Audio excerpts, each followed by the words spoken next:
புவி வெப்பமயம் ஆதலால் காலநிலை மாற்றம் சடதியாக ஏற்படுகின்றது என்று சொல்கின்றார்கள். ஆனால் இலங்கை தமிழ் அரசியலை பொறுத்தவரை காலநிலை முன்னொரு காலத்தில் இருந்தது போன்ற சீரான ஓட்டத்துடன் காணப்படுகின்றது. 13வது திருத்தம், வடக்கு கிழக்கு இணைப்பு, அரசியல் கட்சிகளின் ஒற்றுமை, அரசியல் யாப்பு திருத்தத்துக்கு குறித்த யோசனைகள், இப்படியாக ஒரு சுழற்சியில் தொடர்ச்சியாக விஷயங்கள் திரும்ப திரும்ப பேசப்படுகின்றன. அந்த வகையிலேயே கட்சிகளிடையேயான ஒற்றுமை குறித்த பேச்சு மீண்டும் ஆரம்பமாகி இருக்கின்றது. அண்மை காலத்திலே அது சற்று விரிவடைந்து தமிழ் பேசும் கட்சிகளுடைய ஒற்றுமை என்ற விடயம் பேசப்பட்டிருக்கின்றது.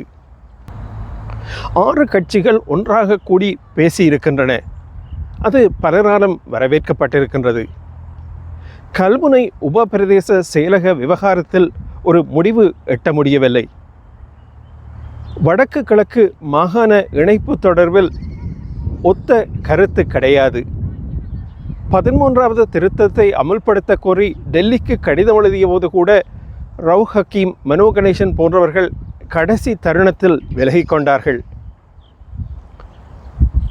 மறைந்த சம்பந்தன் அவர்களுடைய காலகட்டத்திலே கிழக்கு மாகாண சபையை அமைப்பதற்கு முஸ்லிம் தரப்புக்கு ஆதரவு கொடுத்தபோது கூட முஸ்லிம் தமிழ் உறவுகள் அரசியல் ரீதியாக மேம்பட்டதாக தெரியவில்லை.